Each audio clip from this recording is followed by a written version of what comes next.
जीव हमारी जाति है, मानव धर्म हमारा। हिंदू मुस्लिम सिख ईसाई धर्म नहीं कोई न्यारा।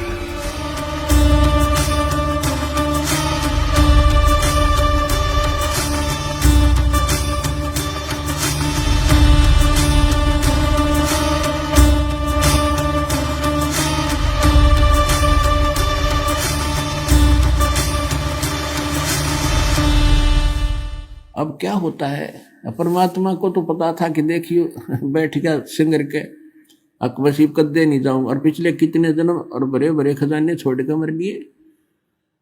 अब उस प्यारी आत्मा को जो फिर से नरक में दलदल में फंस गया, राज के में हजारों की संख्या में ब्याह करवा रखे, 18 करोड़ घोड़े।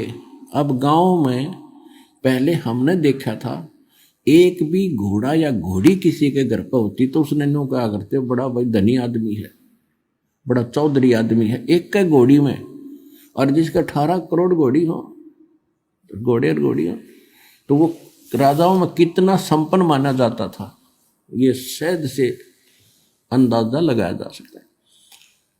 अब देखो, राजा हो चाहे रंक हो, भगवान की चाह फिर भी रहती है, आत्मा भूल नहीं पड़ती आत्मा को।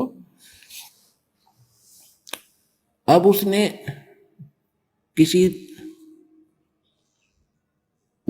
क्या किया, एक संत के बारे में सुना कि बड़ा पहुंचा हुआ संत है, 2 के 20 बना देता है, बड़ा धनी कर देता है।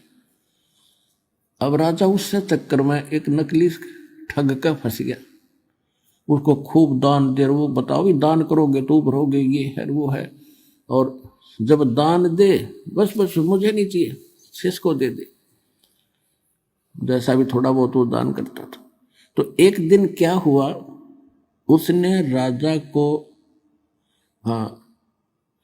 राजा की उस इब्राहिम सुल्तान अधम ने एक अंगूठी बनवा रखी थी, छाप, और उसमें हीरे छोटे छोटे इतने जुड़वा रखे थे, यानी बहुत कीमती थी वह।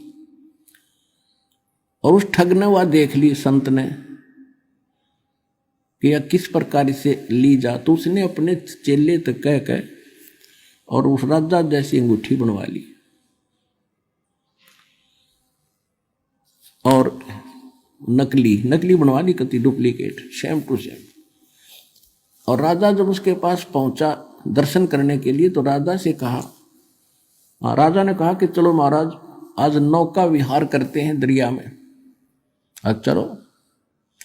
अब जब वो नौका में बैठे जा रहे थे, तो राजा की अंगूठी की तरफ नजर गई थी पहले उसकी, कि राजन ये क्या ले रखा है, अगली अंगूठी है, ये कितनी कीमती है, कि ऐसे 1 लाख रुपए की बनी है। अच्छा, वाह भाई वाह। और उस नाविक को कहता है, पतवार को, उसको कि भी सीधा चला, इधर चल इधर। राजा का ध्यान इधर हुआ, वह अंगूठी बदल ली और कहता है अच्छा इतनी कीमती हमारे किस काम की, वह फेंक दी दरिया में। राजा ने सोचा कि बड़ा त्यागी बैरागी भाई, ये तो संत के कमाल की बात है, इसकी लालच ही नहीं इसके मन में, और ज्यादा डिवोट हो गया उसके ऊपर, भाई संत होता है ऐसा हो। अब कुछ दिनों के बाद क्या हुआ, उस चेले की गुरु की बिगड़ी। कहते हैं गुरु लोभी शेष लालची, दोनों खेल लेंदा, और दोनों डूबे बापुड़ा, चढ़ पत्थर की नाव। तो पत्थर की नाव पर बैठे थे, एक दिन तक उनका जूत बाजना ही था। उस चेले ने मंत्री को बता दिया कि ये संत नहीं, ये ठग है, और राजा की जो अंगूठी थी नहीं, इसने दरिया में नहीं फेंकी, ये खुद दबाए बैठा है। मंत्री ने कही राजा को, राजा के यह बात गला उतरे नहीं, अग्नि ने ऐसा नहीं हो सकता। तो मंत्री बड़ा समझदार था, उसने वो बोला शेष कि अभी सच्ची बता, राजा तक की बात जाएगी, बात बिगड़ जाएगी। ने बोला जी कति सच्ची है। उस सुनार के पास ले गया जिससे उसने डुप्लीकेट बनवाई थी, वजीर वहां गया, तो उसने बता दिया सुनार ने, हाँ ये चेला बनवा के ले गया था और कह रहा था गुरु जी ने बनवाई, सेम टू सेम जैसी राजा की बनाई थी, मैंने ऐसी नकली बना रखी। तब दृढ़ मंत्री ने राजा को कहा जी सचमुच ऐसा ही है, मैं आपको जो कह रहा हूँ वो ठग है बिल्कुल। तो राजा बोला वो प्रमाण है, कहाँ जी, वो बता रहा है कि वहां दबा रखी है। उसी दिन राजा ने जाके छापा मारा, वह स्थान खोदा, वह नौकरी न उठी पाएगी। राजा ने उस संत का दे लातों दे मुक्या, पहले तो उसकी दे ही तोड़ी और फिर भगा दिया कि इस राज में नहीं दिख जाएगा मेरे को। अब उसके बाद उसके मन में उन संतों के प्रति हेट होगी, नफरत होगी। उसने आसपास के जितने संत थे सबको पकड़वा लिया, जो भी जहां में लग वो पकड़ गए। अब डर, राजा वो धार्मिक राजा होते थे, उनको डर तो रहता है कि कोई सचमुच अच्छा भी संत हो सकता है, ऐसे नहीं किसी को तंग करना चाहिए, कोई बद्दुआ ना दे दे। तो वो क्या करता था कि सबसे प्रश्न करता था कि तुमने भगवान देखा, और देखा है तो मुझे दिखा। अब देखा ही नहीं क्योंकि तो बेचून का है तो नहीं देखा जी, वो बताते अनुभव करो, अनुभव से ऐसे होगा कि चलो। वो जेल में डालने शुरू कर दिए और चक्की पीसो। ऐसे 360 संत पकड़ लिए और जेल में डाल दिए। बाकी डरते आवा नहीं, वो छोड़ गए उसकी सीमा को। अब देखो परमात्मा के लिए डबल समस्या। एक तो थोड़े बहुत भक्ति करने लगे थे, वो नास्तिक बनाने की तरफ चल पड़े काल के दूत। और भगत चाकी पीसर भगवान ने याद करें, वो आत्मा तो कबीरा भगवान की थी कि परमात्मा तेरे नाम पर लगे आज ये इतना कष्ट हमें।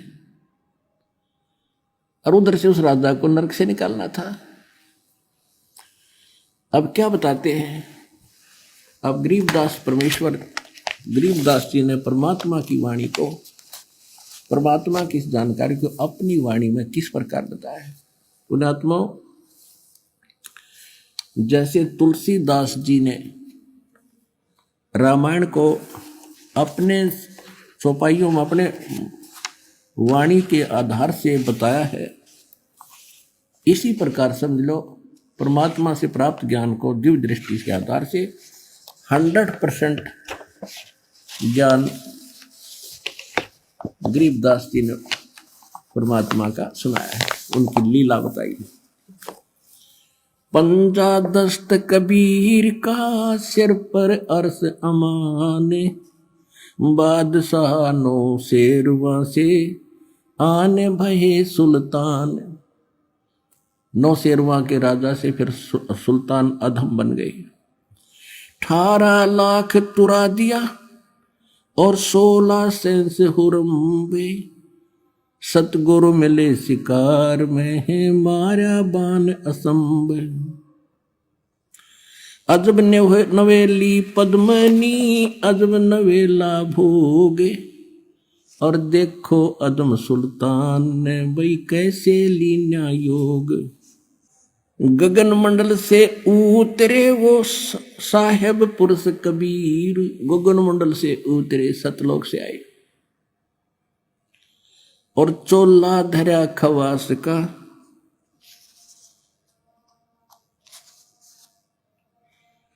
और तोड़े जम जंजीरी। अब क्या है, थोड़ा सा पहले मौखिक बताऊंगा, जब ये घना अच्छा समझ में आएगा।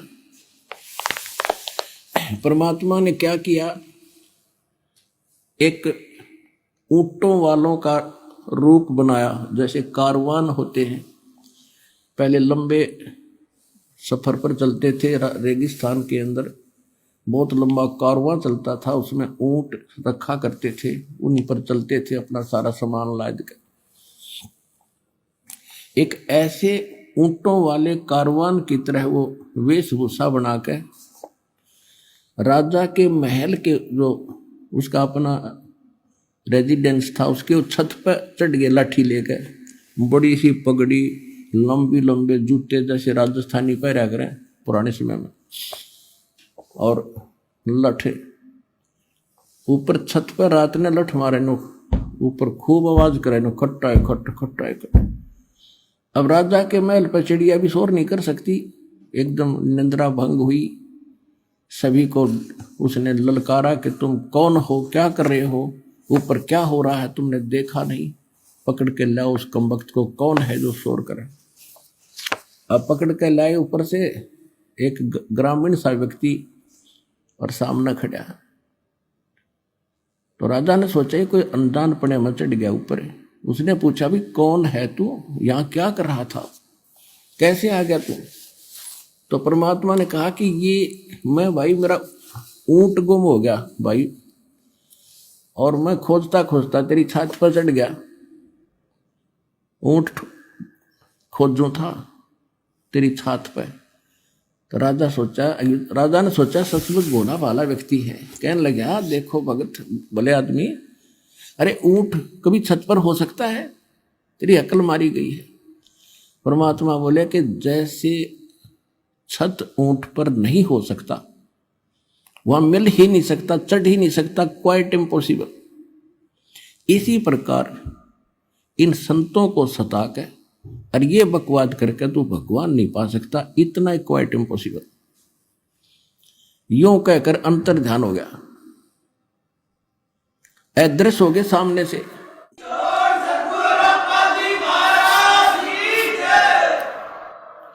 अब राजा को लगे चक्कर आने, अपने आत्मा सामने ऐसी घटना घट गया तो चक्कर आ जा आदमी। उसने सोचा कोई फरिश्ता था या ये केबल थी। उधर से परमात्मा वहां पहुंच गए जेल में, जहां उसके बच्चे 360 चक्की पीस रहे थे। अब वहां जाकर के उन पहरेदारों से कहा, पुलिस वालों से, कि भाई मेरी भी सजा कर दी तुम्हारे राजा ने। वो बोले तू अच्छा भला आदमी, आप पे आ गया, कहाँ पे आ गया? मैं तो भाई राजा तो डर लग गया। बोला ठीक है बैठ अंदर। वो बैठा दिया और कहा ये चक्की पकड़। तो परमात्मा खड़े हो गए, कहने लगे भाई देखो एक काम करेंगे हम, चाहे तो चक्की चलवा लो और चाहे इसमें तुम कणक डालो, एक काम तुम करोगे, काम करेंगे। और सबको कह दिया बंद कर दो भाई। अब सैनिकों ने सोची अच्छा क्रांतिकारी है, इसने सटराई करवा दी। कहने लगे बात उन्हें सोची, पुलिस वाला ने सोची कि लाइन नसीब दे कराएंगे आज, पहले 2 घंटे 4 घंटे चक्की चलवाते थे, सारा दिन चलवाएंगे। कहा कि हम कनक डालेंगे और तुम चक्की चलाओ। परमात्मा बोले ठीक है, पोजीशन पकड़ो, आप आओ सारे तैयार हो जाओ, कणक ले लेगा। अच्छा हो गए तैयार। परमात्मा एक सोटी ले रहे थे डंडी सी, अपनी चाकी के उस डंडे का लगा दी, चल बच्चा पीस देन काटा। तो वो सारी चक्की 360 की 360 कखा उठा दिया, जैसे बिजली वाली चाल लग रहे। अब उन सभी से कहा कि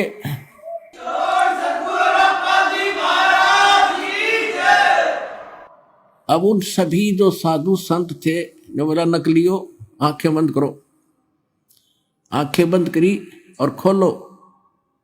आंखें खोली तो जंगल में खड़े हैं। परमात्मा बोले भाग जाओ इस बुद्धि भ्रष्ट की सीमा छोड़ के। वो तो गए थुक मुठियां, जाओ कोती डांग ठोकते, सीमा पार करके डटे बाबा जी। तो अब उधर से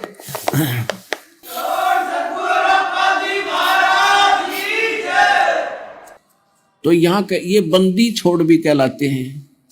ये इस टाइप के भी बंदी छोड़ हैं, और असली बंदी छोड़ ये ऐसे हैं, अमर करूं सतलोक पठाऊं और तात बंदी छोड़ कहूं। ये छोटे मोटे यहाँ के बंधन थे तो इनके लिए मामूली सी बातें हैं। असली बंधन तो हम काल की कैद में बंद हैं, इससे भी छुटवाएंगे, अमर करेंगे।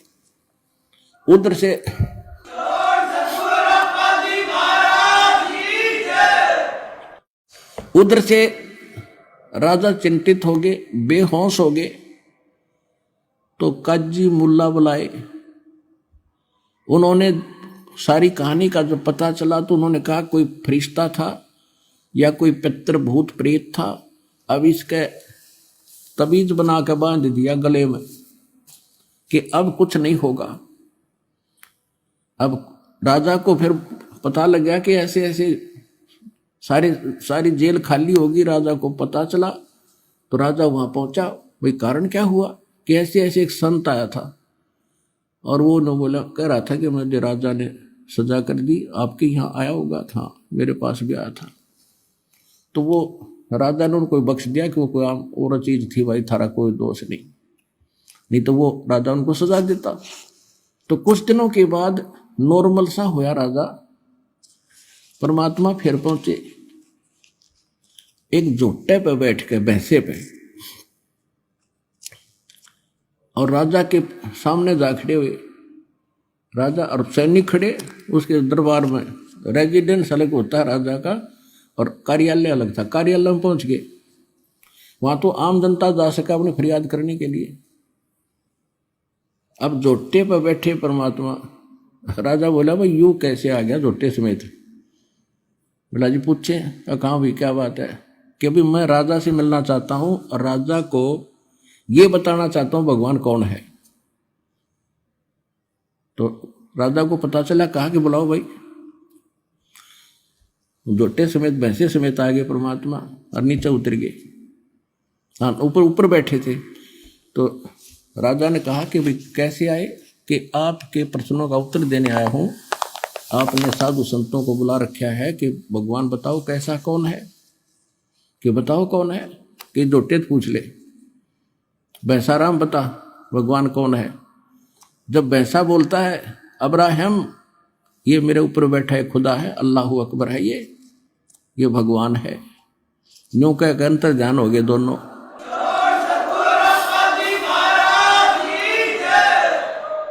अब राजा फिर चित गया, बेहोश हो गया, चक्कर खा के गिर गया।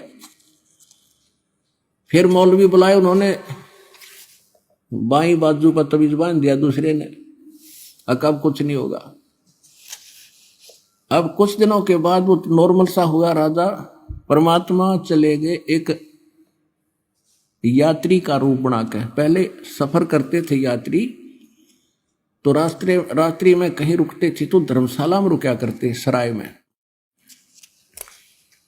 सिर पे अपना गठड़ी ले जाते थे, थोड़ा बहुत खान का भी उसमें होता था, कपड़े होते थे रस्ते के नान धोने के लिए।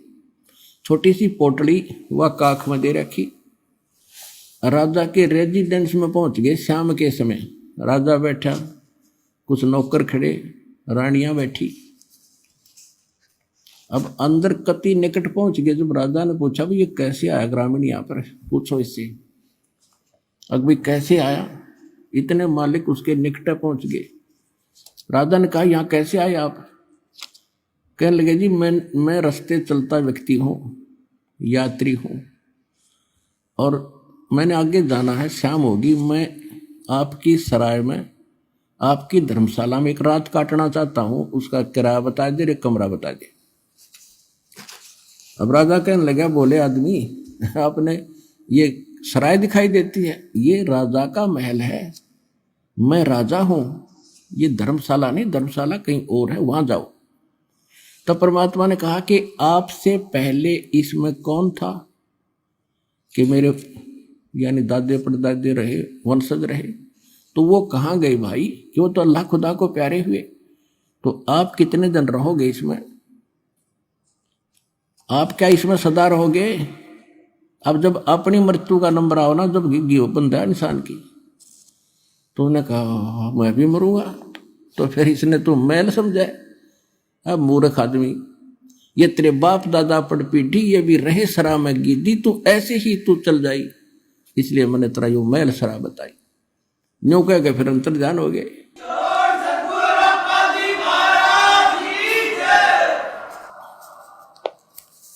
अब वो फिर चक्कर खा गया, दूसरी बाजू का बंधवा दिया तवीज मौलवियों से, अकब ठीक रहेगा। अब कुछ दिन बाद राजा नॉर्मल सा हुआ, वह माया की भांग फिर चढ़ने लगी, इतना फिर पहुंच गए। राजा का एक 9 लखा बाग था, जिसके अंदर बहुत लंबा क्षेत्र होता है और 9 लाख टाइप के बढ़िया बढ़िया उसके पेड़ पौधे और फूल लगाए जाते हैं। उसमें दिन में विश्राम करता था 2-4 घंटे, और वहाँ बांदियों की ड्यूटी लगाई जाती थी। नौकरानी उनकी वो बेड को सेट करके आते थे, बिछाते थे झाड़ जोड़ कर, और आसपास फूल के गुलदस्ते लगाया करते थे। और बांदियों की ड्रेस अलग होती है, जैसे नौकरों की, पियोनों की खाकी ड्रेस होती है, ऐसे होती थी। एक दिन परमात्मा स्वयं गए दासी रूप बना के, बांदी रूप बना के, और अब्राहिम सुल्तान की वह बाग में सेज यानी बेड लगाया चारों तरफ गुलदस्ते लगा के और लेट गए, उस समय स्वयं सो गए। अब राजा गया, उसने माथा ठनका कि रानी का एक बांदी की हिम्मत और मेरी बेड पे सोने की, इसका दिमाग खराब हो गया। एक हंटर होता था, हंटर रखते थे कोड़ा, अगर घोड़े का मार दे तो घोड़ा गिर जाए, इतना तगड़ा आदमी था वो। इब्राहिम सुल्तान इतना ताकतवर आदमी था। और परमात्मा के लेटे लेटे का उसने गुस्से में आकर पट्टाए पट 3 मारे और तीनों के न्यारे न्यारे निशान शरीर पर हो गए, परमात्मा की देही पे। अब फिर खड़े हुए मालिक बांदी रूप में, एक बार तो थोड़ा सा आए मर गया, ऐसे मर गई नो कहा, और फिर खड़ा होगा जब देखा वो तो लीला करे थे और हंसते हंसते लोट पोट हो गए हंसे। अब राजा की समस्या आधे से ज्यादा तो वहां समाधान हो गया कि ये कोई बात और है। इस कोड़ा के लगने के बाद औरत हंसे, उसने बाजू पकड़ ली परमात्मा की, कहने लगा बांदी तू हंसी क्यों करे, किस लिए हंस रही है तू? कि मैं इसलिए हंस रही हूं कि इस तेरी गंदी सेज पे बेड पे मैं तो एक घड़ी लौटी थी, और इसी निकम्मी ये बेड है जिस पर मुझे 3 करोड़ों की सजा मिली। मैं नू हंसू हूं बेटा, तेरे साथ के बीतेगी, तू तो डेली सोता है इस पे।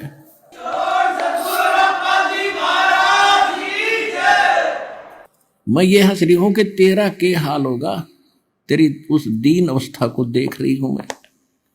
इतना कह के अंतर्ध्यान हो गया, हाथ छुटा गए। 2 घंटे बेहोश रहा राजा, 2 घंटे। अब उसके बाद काफी दिन के बाद क्या सोचा, रानियों ने सोचा, मंत्रियों ने सब सलाह करी कि इसको हम बाहर ले जाते हैं जंगल में, हफ्ते 10 दिन के लिए बाहर रहेंगे, शिकार करेंगे, इसका मन सेट हो जाएगा, काम काज में लग जाएगा। ये तो उदास रहने लगे, कहीं घर ना त्याग दे। इस चक्कर में रानी भी दृढ़ होगी और मंत्री भी चौकस हो गए, जंगल में ले गए। जंगल में ले गए, वहां जाकर पड़ाव ला दिया और सुबह से लेकर दोपहर होगी शिकार करने के लिए गए थे, सैनिक भी उसके साथ और वो भी राजा भी। कोई भी जानवर नहीं मिला। तो दोपहर के आसपास उसको एक मृग दिखाई दिया आता हुआ। राजा ने सभी सैनिकों से बोल दिया कि जिसके पास से ये मृग चला गया उसकी खैर नहीं है, क्योंकि राजा बगैर शिकार किए वापस आओ तो अपनी बेइज्जती मान्या करें। तो परमात्मा ने ऐसा दया करी, वो लीला थी, वो मृग उस राजा के घोड़े के नीचे के निकल गया। राजा शर्मिंदा होकर उसके पीछे भाग लिया कि इसको मैं ही पकड़ूंगा। इतनी दूर चला गया, वहां जाके टेढ़ा होकर अंतर्ध्यान हो गया और बहुत दूर चला गया, और अपने पड़ाव से बहुत दूर चला गया जहां उनकी रोटी पानी था। वह आसपास कोई जल नहीं, उसको भूख भी लगाई और प्यास भी, घोड़े को भी उसको भी। ऐसी स्थिति आ गई उस राजा की और घोड़े की, अगर 10 मिनट 20 मिनट जल ना मिले तो दोनों मरे। अब जब यह आत्मा इस स्थिति में आती है ना, राजा था जब तक ऊपरले मन में अल्लाहू अकबर करे था, जब आत्मा से पुकारा जैसे मरते हुए भगवान याद करते, अल्लाहू अकबर तो यही है, अल्लाह कबीर, सबका मालिक, सबका बाप और सबका जो रहमत वाला। पहुंचूंगा क्षण एक में जन अपने के हेत। जब उसने ऐसा करा कि सचमुच भी मरेंगे दोनों, परमात्मा ने थोड़ी सी दूरी पे एक सुंदर बगीचा बनाया जिसमें फल फ्रूट, सेब, संतरे, काजू और खूब लदपद कर दिए। एक सुंदर सरोवर बनाया जल, और उसमें एक झोंपड़ी रच दी जैसे साधु घने दिनों तो रह रहा हो, और उसके 3 कुत्ते बेलों से बांध रखे, खूटे गाड़ के। और उधर से इब्राहिम सुल्तान रोता हुआ आगे को खिस रखने देख रहा था। सामने देखा जल तो खुशी हुई, घोड़े को पानी पिलाया, आप पिया, फिर फल फ्रूट खाए, फिर देखे तो महात्मा बैठे हैं। उसने वहां पर जब छक लिया ना, पेट भर गया, जान बच गई, फिर बकवाद भावे। उसने सोचा कि बाबा जी 3 कुत्ते ले रहा है, बढ़िया है, तो एली सेशन से, और इनमें से 2 ले चलता हूं। क्या करेगा बाबा यहाँ पर? अब परमात्मा के पास आकर कहने लगे कि जिंदा इन 3 कुत्तों का क्या करेगा तू? परमात्मा बोले बैठ जा, बताऊंगा। वो बैठ गया और उनके सामने काजू किशमिश के हलवे बना के और पत्तों पर रख के, और उनसे इतनी दूर पर रख रखे, वो कोशिश कर रहे बेलों समेत वहां तक मुंह पहुंचाने का, पंजे पहुंचाने के, पहुंच नहीं रहे और भूखे मरे। और फिर उनका एक खाली बेल और ले रहे थे कुत्ते बांधन की, जिन वह रखी थी साथ में, और उधर से परमात्मा एक सोटी ले रहे थे, उनके डंडा मार रहे थे। तो राजा ने कहा कि ये क्या कर रहे हो, इनको खाना क्यों नहीं खाने देते, और इनमें से 2 कुत्ते मुझे दे दो, आप क्या करोगे? परमात्मा बोले भाई ये कुत्ते ऐसे देने के नहीं, ये VID है, वेरी इंपॉर्टेंट डॉग है ये। अब वो कैसे कि एक बल्ख बुखारे का शहर का जो राजा है ना, ये तो इसका दादा है, पिताजी है, ये उसका दादा है, ये उसका तीसरा दादा है। इन हरामजादों को मैं कहा करता भक्ति कर लो, और मैं बहुत मिला इनसे, इनका बुद्धि में आई को ना। अरे भी इनको हलवा चाहिए, अब खवाऊंगा इनको हलवा, तो और मारे के। अरे यह एक खाली बेल ले रहा हूं ना, अब जो राजा बैठा गद्दी पे वो कुत्ता बनेगा, उसने इसका बांध दूंगा बेटा। उसका तो पसीने आ गए।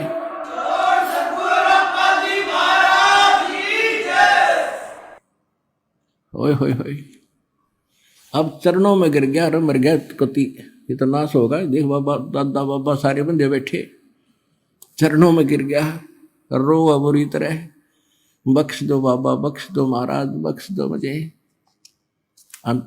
थोड़ी देर के बाद रो रहा के उठा, वहां कुछ भी कोई नहीं, कॉलर में पड़ा कती रेत में, ना वहां बगीचा, ना बाबा जी, ना कुत्ते, ना जल, ना सरोवर, कुछ भी नहीं। और घोड़े के पैर गिल्ले, पेट भर रहा, सपना के ऊपर माने।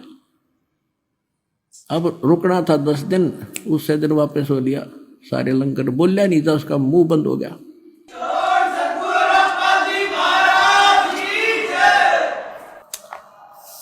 अब फिर आके बैठ गया कति गुमसुम।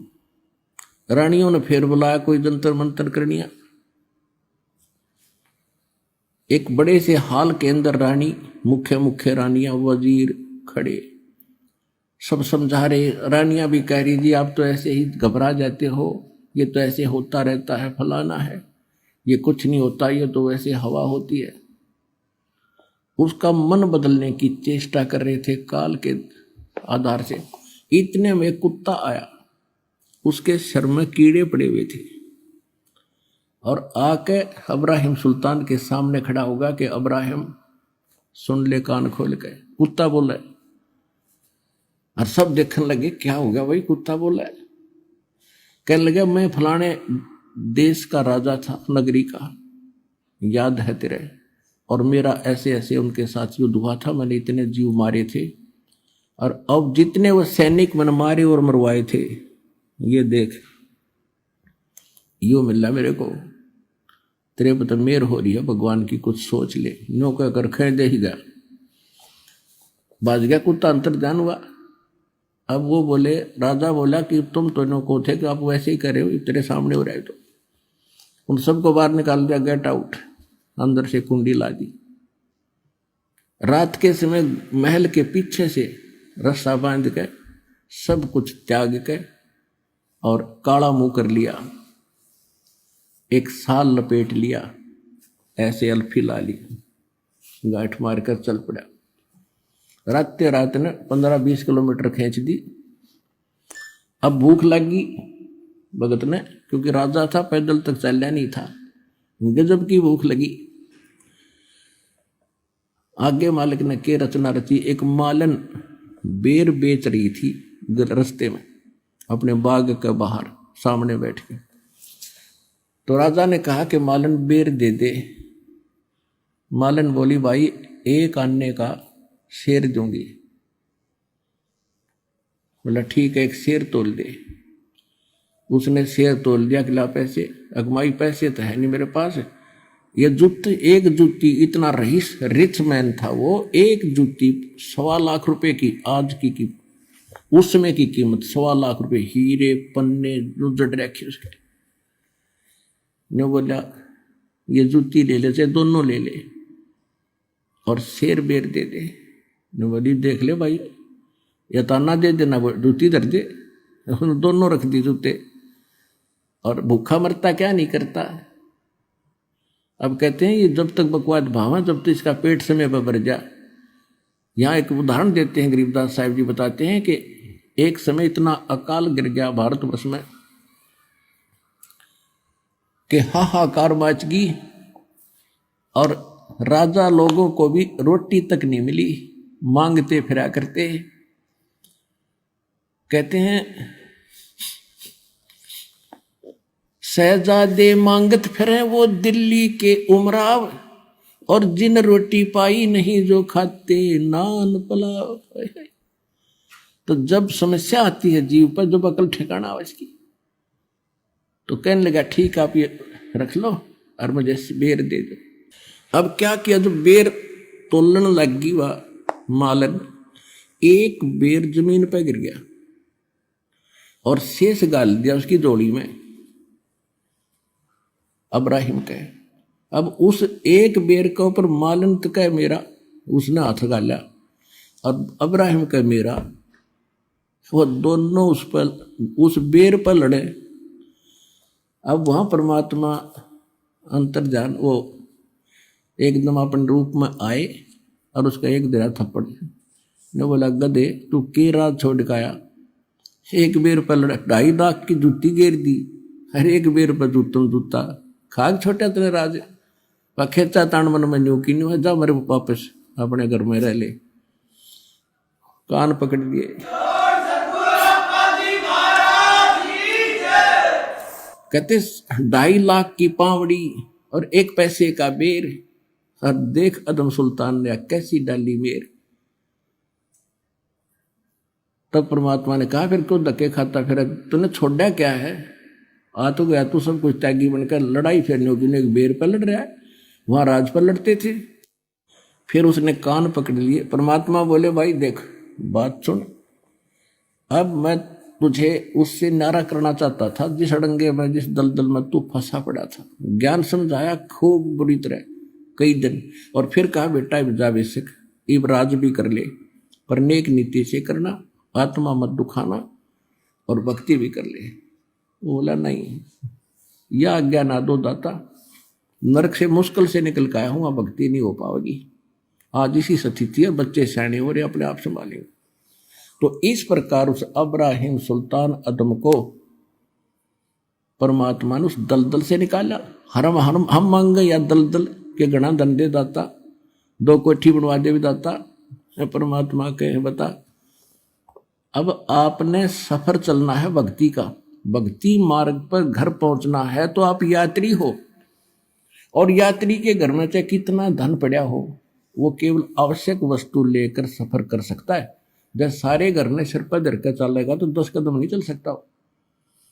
तो इस प्रकार हमने उस परमात्मा के सफर पर चलने के लिए संसारिक परंपराओं और ये सब कुछ त्याग के हल्के से होकर चलेंगे, तभी हम अच्छी स्पीड खींचेंगे। अब क्या बताते हैं परमात्मा? अब परमात्मा गरीबदास साहिब जी को बता रहे हैं, हम कारवान हो आए, मैलों पे ऊंट बताए, बोले बादशाह सुल्ताना, तुम रहते कहाँ दीवाना, दूज का सिद्ध गवन किया रे, वो डेरा महल सरा लिया रे। दूजे का सिद्ध यानी यात्री बनकर गए, और राजा के महल को, डेरे को मैंने सरा बताया। जब हम महल सराय बताई, सुल्तानी को त्यावर आई। चक्कर काट गया, शर घूम गया उसका। जब राजा को मैंने ये बताया कि ये तेरे बाप दादा पड़ पीढ़ी ये भी रहे इसी सराह में गिद्दी, ऐसे ही तू उठ चली जाई, इसलिए मैंने तेरी ये शहर तेरी महल सराह बताई। तो कहते हैं तब सुल्तान अदम को चक्कर आया था इस बात ने सुन के। पुण्यात्माओं, पिछले पुनकर्मी प्राणियों का ये बात जल्दी असर करती है। अब आपसे पुनकर्मी प्राणी, आपने थोड़ा सा ज्ञान सुना और खिंच का आगे, तो ऐसे इसके साथ बन रहा था कि सचमुच यह बात तो सारी सच्ची रे, जुल्म हो गया तो सब चले जाते। जब हम महल सराय बताई, सुल्तानी कुटावर आई, अरे तेरे बाप दादा पड़ पीढ़ी ये बसे सरा में गिद्दी, ऐसे ही तू चल जाई यो हम महल सराय बताई। उठे पादशाह सुल्ताना वहां कासिद गैब छुपाना। जो बादशाह उठे और चरणा में पढ़ने लगे, परमात्मा अंतर्ध्यान हो गए उस यात्री रूप में। तीजे बांदी हो सेज बिछाई, तन तीन कोरडे खाई। तीजे बांदी हो सेज बिछाई, तन तीन कोरडे खाई। तब आया अनहद हासा, सुल्तानी गहे खवासा। मैं एक घड़ी से जा सोई, तात मेरा ये हाल होई। जो सोव दिवस और राता, उनका के हाल विधाता। अब परमात्मा ने जब बांदी रूप में सो रहे थे, उसने कोरडे मारे तीन कर तन पे, तब परमात्मा ने कहा था मैं एक घड़ी से जा सोई था तो मेरा ये हाल हुई, और जो सोए दिवस और राता उनका के हाल विधाता। मैं न्यों हंस रही हूं। तब गए भी बहे खवासा, सुल्तानी हुए उदासा। यो कौन छलावा भाई, या का कुछ भेद न पाई। चौथे जोगी हम भय जिंदा, जिंदा महात्मा बनकर हम जंगल में बैठे। चौथे जोगी भये हम जिंदा, दिन तीन कुत्ते गलफंदा। दिन हम सांकल डारी, सुल्तानी चले बागबाड़ी। बोले बादशाह सुल्ताना, कहाँ से आए जंद दीवाना। जंगल में बैठ के कुत्ते वो बना के सरोवर वगैरह झोंपड़ी। तो बादशाह सुल्तान कहते तू कहाँ से आया जंद। ये तीन कुत्ते क्या कीजे, इनमें से दो हमको दीजे। अरे ये तेरे बाप दादा हैं भाई, इन बड़ी बद फैल कमाई। यो लो लंगर शीश लगाई, तब कुत्तों धूम मचाई। अरे तेरे बाप दादा हैं भाई, इन्हें भी बड़ी बद फैल कमाई। अरे तेरे बाप दादा पड़ पीढ़ी, तू समझे क्यों ना गिद्दी। अब तू तख्त बैठ कर भूली, तेरा मन चढ़ने को सूली। अब तू राजा बनकर इस तख्त सिंहासन पर बैठ कर भूल गया भगवान को। तेरा फांसी लगेगी, कुत्ता बनेगा तू अगले जन्म में। जोगी जिंदा गैब भयारे, हम ना कुछ भेद लहारे। बोले बादशाह सुल्तान, जा खड़े अमीर दीवाना। ये चार चरित्र बीते, हम ना कुछ भेद न लीते। तब लगे ज्ञान के बाना, छोड़ी बेगम माल खजाना। अब जगत और भगत के अंतर कितना अंतर होता है। जब अब्राहिम सुल्तान अदम परमात्मा से दीक्षा, जब वो रास्ते में जा रहा था तो रास्ते में गर्मी का मौसम था, सावन का महीना था। थोड़ी थोड़ी फुहार सी गिर रही थी, कभी रुक जाती थी, ठंडी हवा चल रही थी। एक व्यक्ति, उसका कोई संतान नहीं, उसका एक औरत और स्वयं और एक गाय ले रहा। दूध पीने के लिए, और एक झोंपड़ी में रह रही। इब्राहिम सुल्तान रात्रि के समय उनकी झोंपड़ी की आड़ में हवा से बचने के लिए बैठ गया, और वो उठ कर बतलाने लगे आपस में कि बड़ी बढ़िया वर्षा कर दी खुदा ने, बढ़िया चारा होएगा और गाय खूब दूध दिया करेगी। उसकी पत्नी कह रही थी। तो वो क्या कहता है कि अपनी तो ऐसे ठाठ हो गए इस बल्ख शहर के इब्राहिम सुल्तान अदम के भी कोई ना होंगे यानी, और वो पीछे सोना बैठे बैठे कि अपने तो इसी मौज हो जाएगी, इस इब्राहिम की भी नहीं होगी राजा की। अब उसने यह बात सुनी तो देखो भगत का तो मन में आती है कि देख इसके के भूल पड़ रही है भोले आदमी के। एक औरत एक गऊ है ढांडी, अपनी देसी भाषा में हमारे यहाँ ढांडी कहते हैं गाय को, और औरत को रंडी कहते हैं। गरीबदास जी ने तो लैंग्वेज बोली है अपनी देसी कति खड़ी भी बोल रखी है बहुत सालों पर। अब उसने उठकर देखा कि ला इसको थोड़ा ज्ञान समझा दूं। वहां जाकर उन्होंने वालेकुम सलाम करी। उन्होंने उत्तर दिया कि भाई कौन है तू। उसने कहा कि आप क्या बोल रहे थे, अभी मैं यहां बैठा था आपके पीछे, आप कह रहे थे कि ऐसी हमारी ऐसी मौत हो जाएगी, इब्राहिम सुल्तान की भी नहीं। कहाँ हो रहे, बढ़िया चारा हो गया, गाय बढ़िया दूध देगी, ठाठ से रहेंगे। तो उसने कहा भाई ये ठाठ कितने दिन रखोगे तुम, तुम्हारे दादे परदादे चले गए, तुम भी जाओगे, कुछ भक्ति करो भगवान की। कहने लगे तू कौन है भाई, कि मैं वो इब्राहिम सुल्तान अधम राजा हूं जिसकी तुम चर्चा कर रहे थे। वो कहने लगे भाई क्यों, तू कैसे आ गया ऐसे, कि मैंने छोड़ दिया भगवान के लिए वो राज, और आप भी भक्ति करो, छोड़ो इस फंड ने, इसको छोड़ दो, तुम भक्ति कर लो। जो बोला चल अपना काम कर, या तो तू वो इब्राहिम सुल्तान नहीं, और जैसे इब्राहिम सुल्तान नहीं तो तेरे जैसा मूर्ख नहीं, ऐसी बढ़िया चीज छोड़ के आ गया तू। अब वो फिर अपनी किस्मत को सराहता है मालिक के ज्ञान को आधार बना के, कि रांडी ढांडी नात दे। रांडी माने एक औरत और ढांडी माने गाय। कहते रांडी ढांडी नात दे ये नरकइये काग, और बलख बुखारा छूट गया थी कोई पछली लागे। होय होय।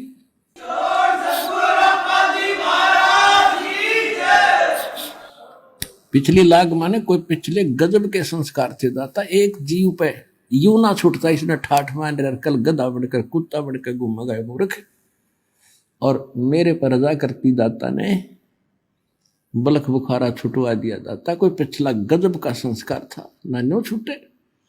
तो आप वो आत्मा पुण्यात्मा हो, आपकी कोई पिछली लाग है, यहां आना कोई हंसी खेल नहीं है। अब इस रजा को बना के रखना, तुम्हारा कल्याण होगा।